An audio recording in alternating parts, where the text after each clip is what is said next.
Good morning and welcome. You're listening to Voice of Barbados, and the Wednesday edition of Down-To-Brasstacks starts right here, right now. I'm your host and moderator, Hinds-Layne. We go until 2 p.m. today. I'm backed by the competent team of producer and technical operator Trevor Hollingsworth, and of course, production assistant Mary. This is the Wednesday edition of Down-To-Brasstacks. Let's say good afternoon and welcome to our next caller.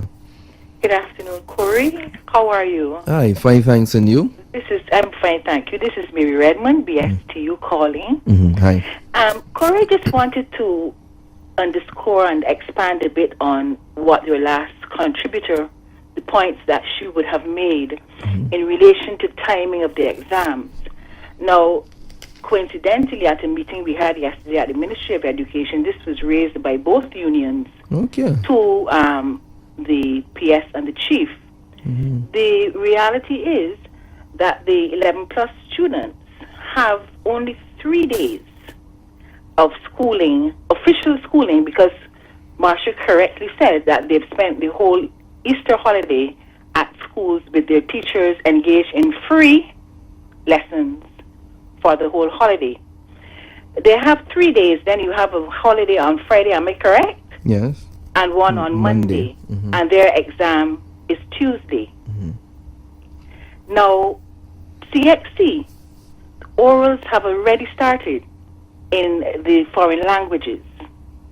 So the examinations are being brought up to a time frame that allows for absolutely no teaching now in the third term. And this is the reality in schools. As the last caller said, examinations, the written examinations start in week 3, in some instances in week 2 of this term, and the orals have already started.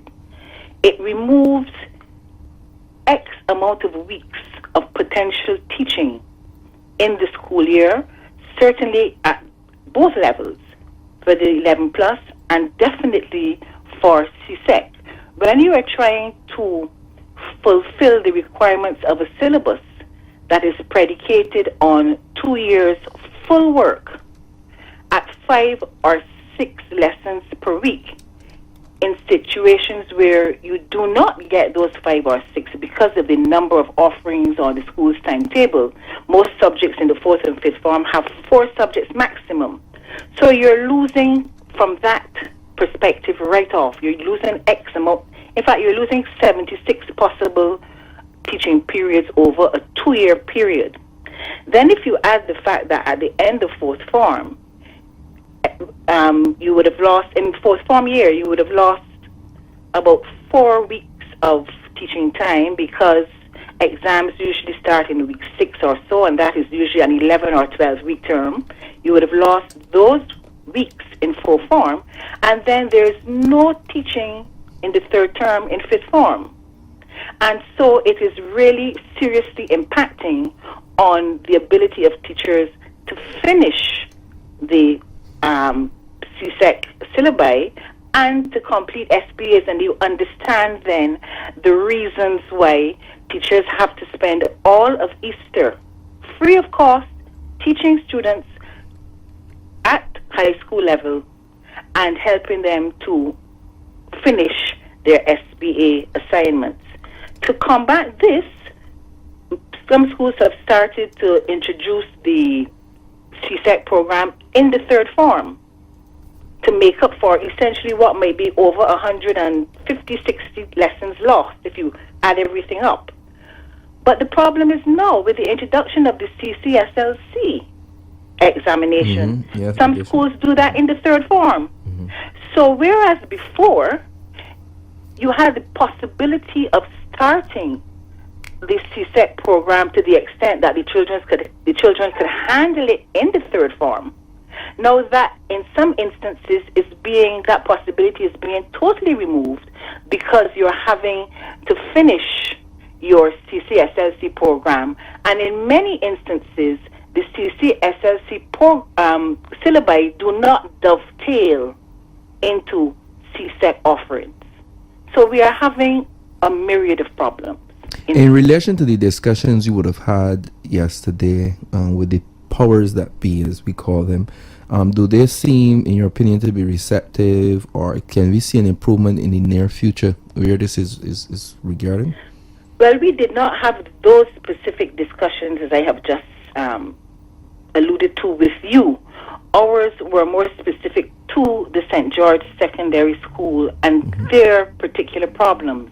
And I must say, in all fairness, that the PS and the chief were very open to what they heard yesterday and the recommendations that would have been made yesterday coming out of the situation at St. George Secondary. I don't think that there was much choice in the matter given the realities of what is happening in the schools. But in all fairness to them, they listened with open minds. I think they were surprised, shocked even, at much of what they heard, and they have attempted to, in short order, put things in train to try to address the problems there. What about the whole issue of the date of the exam this year? Is that something they'll be looking at in the future as well? Well, I really don't know. We did mention it to them in terms of the 11 plus exam. And when we have our termly meeting, which, thank God, we've gotten a date for, finally, and we will certainly be addressing that. No, that's significant. That is very significant. It is. Very. Because I want to let us underscore that before we move on to the next point. Because the one of the things that pains me really is the fact that it seems as though the union, who's really the teachers' representatives, teachers of our children, teachers of our nation tomorrow, the future, really is always crying out for this dialogue and discussion and meeting of the minds. And I think that on these types of programs we can keep a lot of noise and so on, but I think it's also important behind the scenes for the agencies like yours and theirs to really sit down, organizations sit down and put it to them, because Marsha can bring a good idea here, can support her and so on, but I think the greater thing to happen is for the persons who implement the policy, the chief, the PS and those, the officers within the planning department and so on, that you get some sit down with them and they actually be able to put improvements in place. Outside of that, we're really spending thought in mud, and we cannot continue, to be all this all this fighting. They say when the elephants fight, the grass get trampled, and the grass in this case are our children. So I really want to underscore. And the other thing too linked into that is this whole idea. There's lots of discussion on our chat where people are actually feeling the pains the teacher talking about. It came up in the news too. Teachers actually crying, physically crying because of Corey. Yesterday it was so emotional. There were at least 4 teachers who cried as they spoke, because the teachers are so heavily invested emotionally in what they do. And I commend the teachers at St. George. I mean, they do a tremendous job given the difficulties. And they love what they do. And they spoke with such passion and such emotion. I mean, there's a teacher, when she came out, she held on to me and she cried from the pit of her stomach for close to 10 minutes, Corey. She just held on to me and she cried and cried, and it all came out. It all came out. And I want to say too, I want to commend them on another level, because the majority of teachers there yesterday are all temporary teachers who, when they got up, they spoke of the fear and trepidation that they felt in coming to address ministry officials in this way. With what they had to say, based on the fact that they knew that they were not appointed. And they knew that their jobs, or they felt, I should say. I know a few temporary teachers that always talk about that. They don't want to participate in the march. They don't even want to be seen at a meeting. They want to. They don't. They are. I know a couple of them personally, and all of them talk the same way. They say, not me, boy, not me. And they must understand that nothing can be achieved through fear. Sacrifice is needed. Nothing at all. When I tell them that, I say, they can't tell it so much, but I say, through sacrifice, greater things will come. And I give them, they have to look through history, they got to look at experience. You cannot hide in the shadows and expect to thrive from there. Yeah, exactly. And yesterday, as I said, there was so much emotion, because these people, they are feeling it, Corey. The levels of frustration, the levels of hurt, they are hurting, and therefore their needs had to be addressed. And I think that got over very, very clearly to ministry officials yesterday, who I think too were to some extent moved by what they heard and saw yesterday. It was very, very emotional for them, even some of the males. I'm getting a lot of comments on my Facebook and also in WhatsApp. There are a lot of people, and there's been a particular lady, she's been Facebooking me a lot in relation to her own personal issue in terms of what she's been going through, and she supports the teachers as well. There are also some other people on the line now. Actually, one of them want to join, so let's bring them in. Good afternoon and welcome. 3 minutes before 1, you're on Down-To-Brasstacks. This is your moderator, Corey Lane. We're conferencing with the president of the Barbados Teachers Union, Secretary Teachers Union. Yeah. Good afternoon.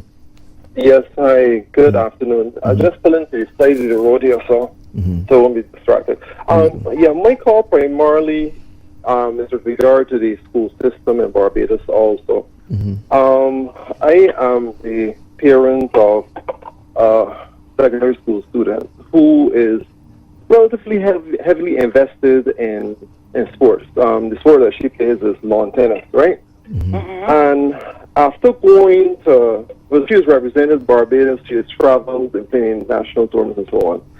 And having seen other kids who are along the same line where they play tennis competitively and do their schoolwork, it's a bit frustrating. Let me tell you why. Most other countries, US, Canada, Japan, Brazil, have systems set up whereby these kids can continue to do their schoolwork online. So although they're in a tournament in another country, they could go online and still continue with their schoolwork. All right? Here in Barbados, we do not cater to anything like that. We like to hear like when our kids do well in athletics, and the Carissa games and so on. But the sort of sacrifice that kids have to make to balance their schoolwork with sports, it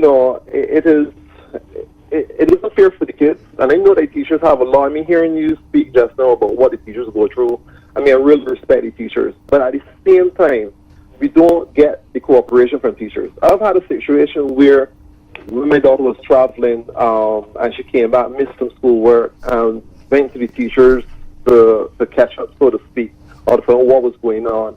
And we had a year ahead that basically said to her, you're going to make a choice between this tennis and your schoolwork. And, hearing things like that, it doesn't argue well for the development of kids. I mean, we live in a system right now where a lot of kids have to depend on scholarships. Those of us who don't have a trust fund have to depend on the kids doing well in sports and keeping their grades up at the same time.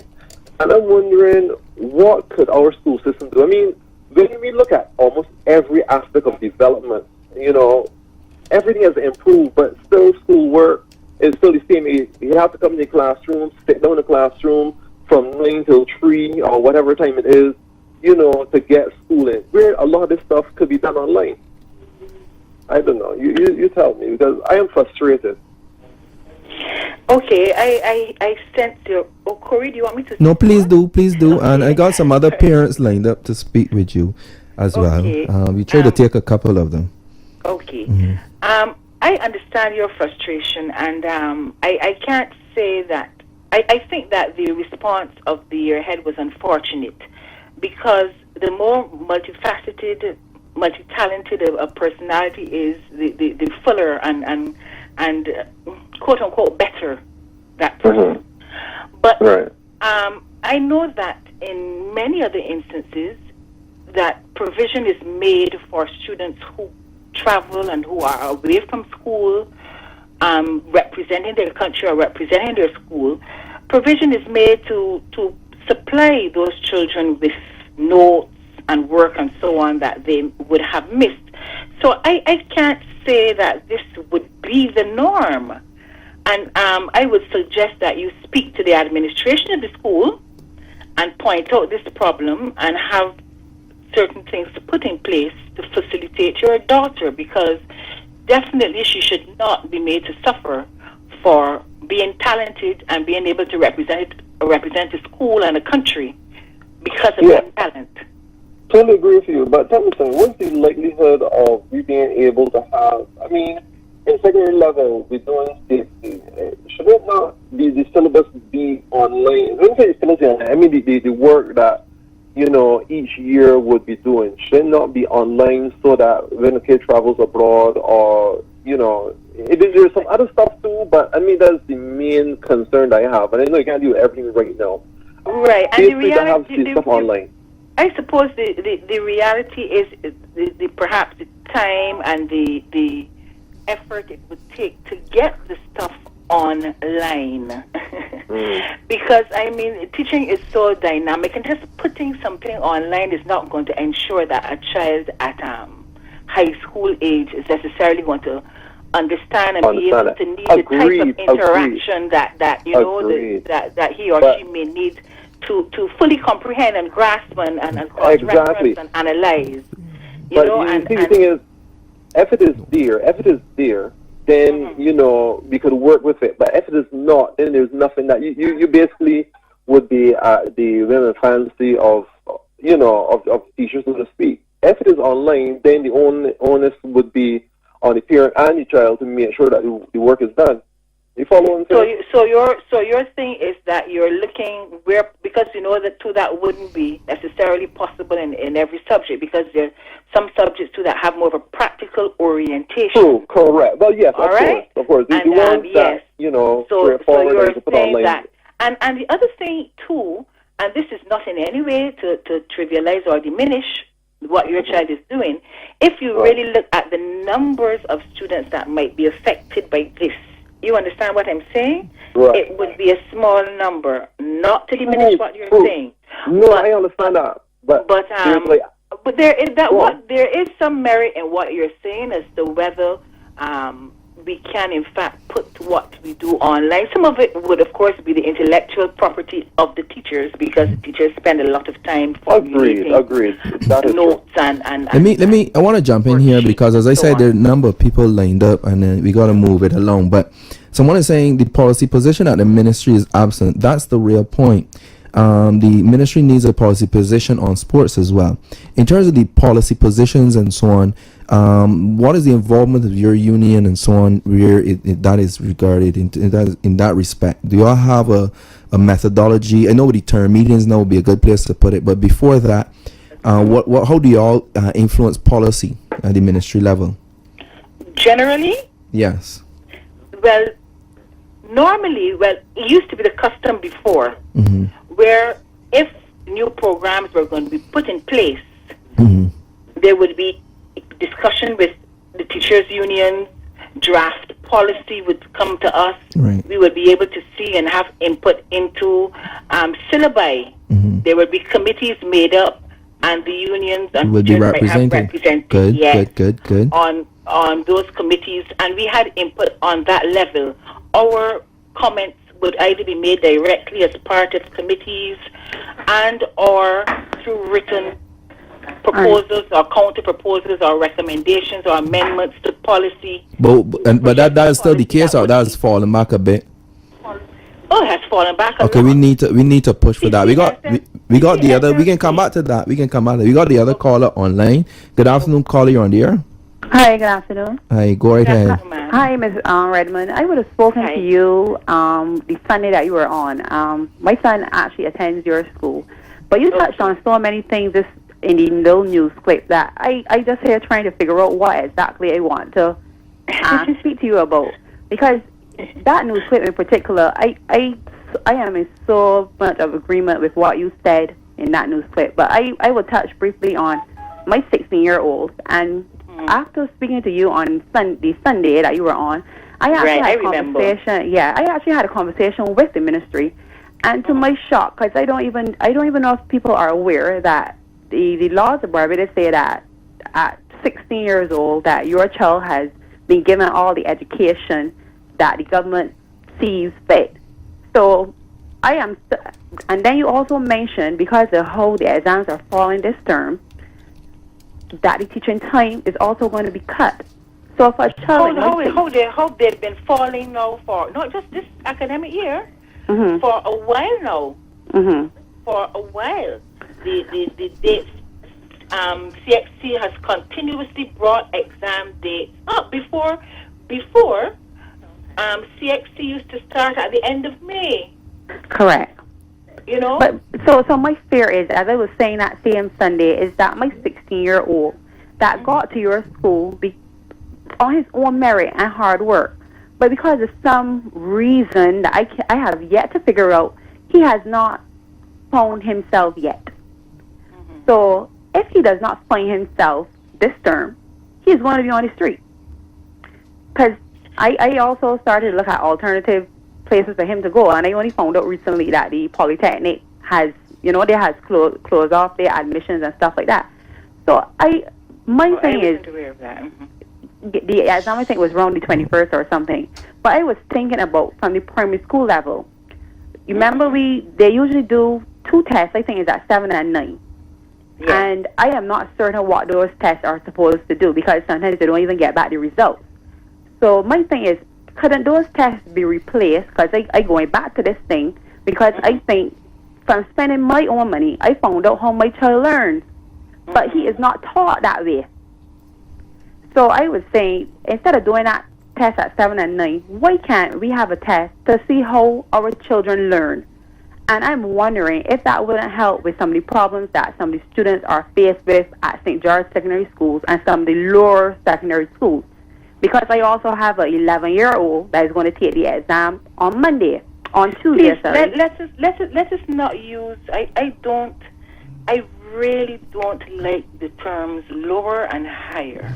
Okay, well, let me just take that away. I don't like those terms at all. So let us not. If you want to, you can use the name of the school, or the names of schools, but let us not categorize them. Okay, no problem.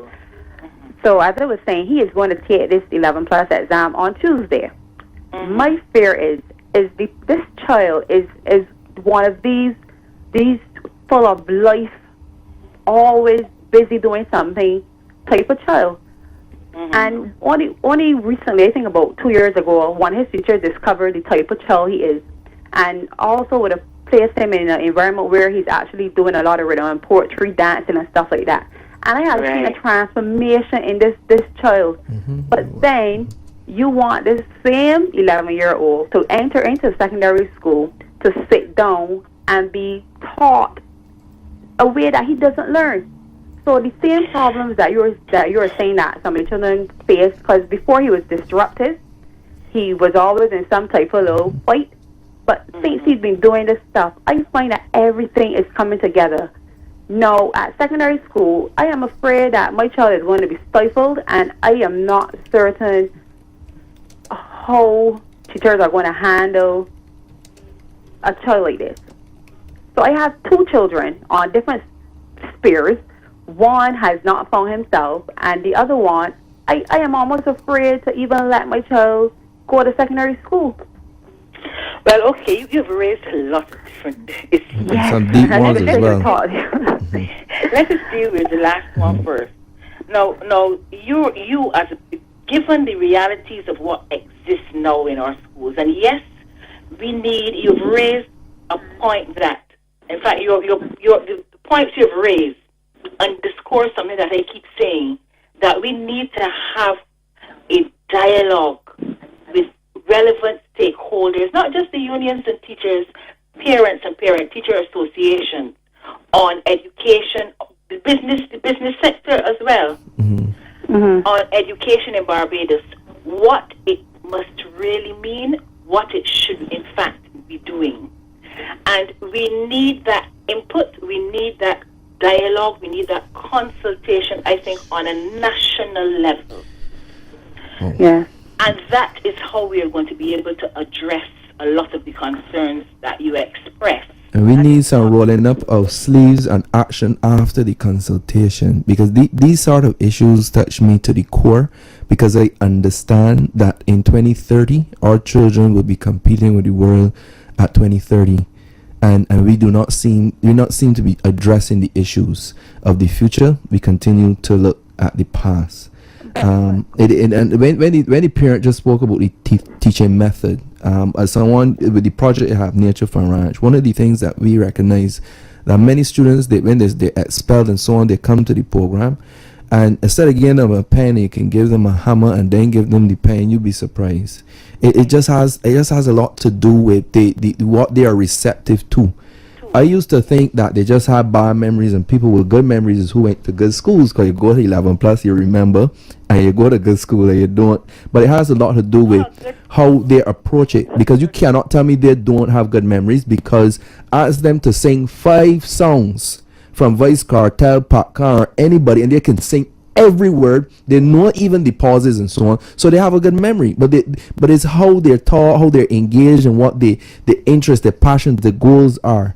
And when I look at the school system today, sadly, I don't think that is making the connection. But as I said, we have some other parents line up. A brush, a sort of a one. You're painting the whole set of students in this country with one brush, and it cannot work. No. What? Let me correct that. I'm saying for those who are not learning, for those who are being disruptive, for those, there are a number of them, right, that are not responding to the teaching methods. Those are the ones that I'm talking about. Because at the end of the day, remember that there are still those getting the 70s, the 80s, and the 90s. But not everybody is responding to the teaching like them. And I'm just saying that we need to find methods to reach all. We cannot reach some and discard the others. It can't go. I'm making, because what the methods that we are using now, or that we can use given the resources, given the realities of completion of syllabus within time frames and so on. And morale. Really, the list goes on. Yes, it really boils down to painting all the students with one brush, because the approach essentially is the same throughout, regardless of the level of the student, regardless of the learning style of the student. The pressures are so great, the resources are so limited. We cannot do what we need to do, and that is the crux of the matter. Right. The thing is not an attack on any one person or any one thing. That what you just said does not take away. Again, it adds, or you give an explanation of the reason why it is happening. But we cannot throw our hands in the air and say we don't have resources, the morale is low. So we gotta fix the morale. We gotta find the resources, because this is investment in a country we're talking about. The human capital is what we're talking about.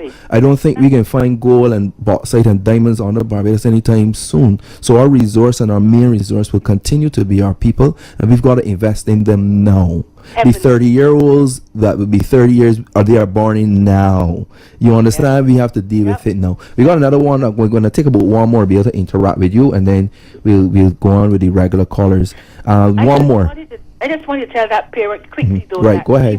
She must make sure that those talents that she sees in her son, the drama and the music and whatever, that if he's not getting it in the school setting, that he continues. It is then her responsibility to ensure that he continues to get them, so that those energies are focused where they should be, and that should in turn help him in school.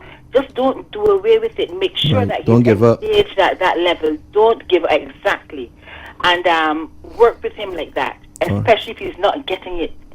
It's not possible for him to get it in the school setting. All right. Good afternoon to the next caller. You're on the air. Hi, good afternoon. Hi, Corey. How are you doing? I'm fine, thanks. And you? I'm good. I'm good. To Miss Redmond, I would identify myself for this purpose. My name is Kimar Safri, and I'm calling pertaining to the particular matter of St. George Secondary School.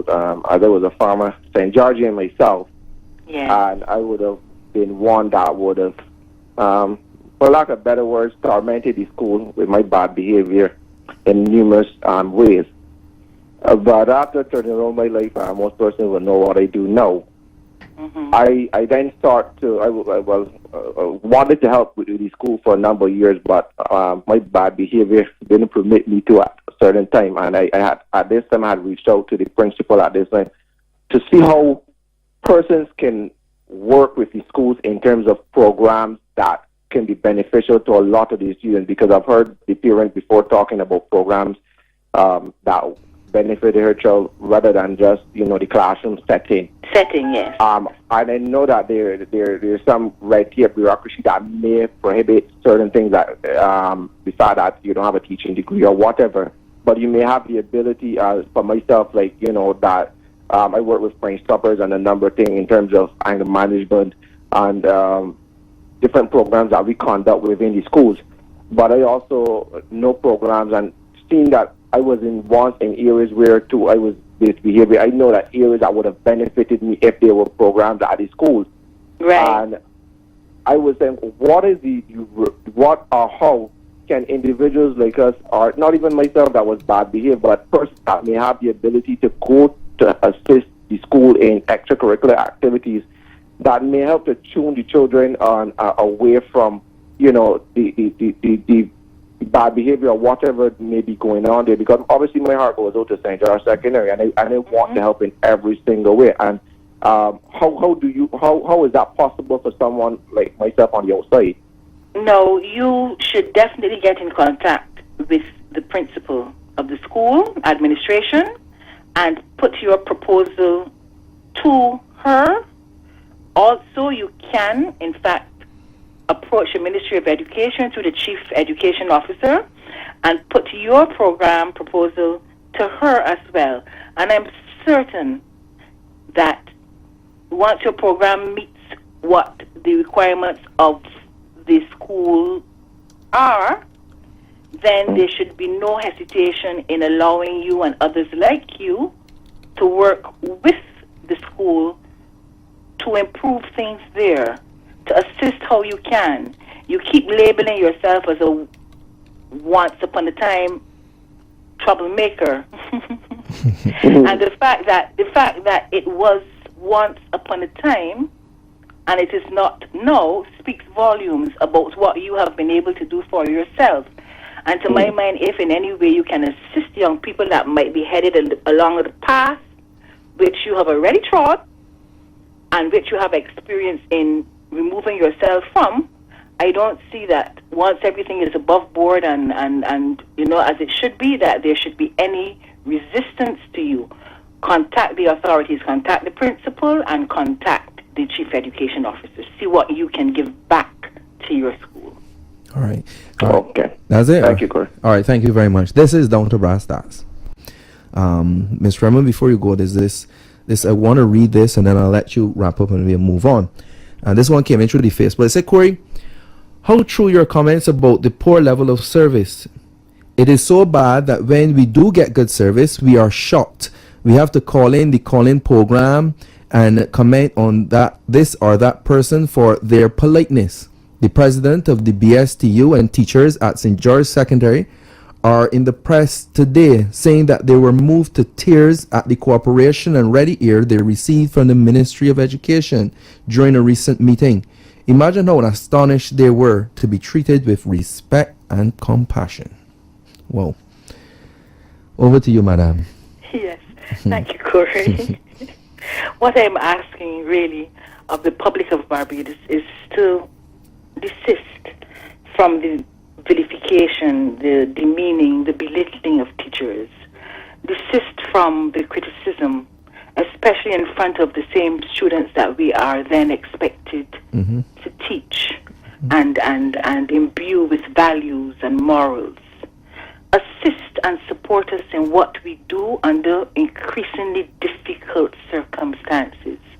Work with us, not against us. The children of the country, this country, are our future, and all of us as stakeholders have a very important part to play in their upbringing, in their development. Let us work together. Work with and support teachers. Stop the vilification. Okay. Thank you very much for calling, and thanks for staying with us a bit. 23 minutes after 1. Good afternoon and welcome. Down-To-Brasstacks. You're on the air.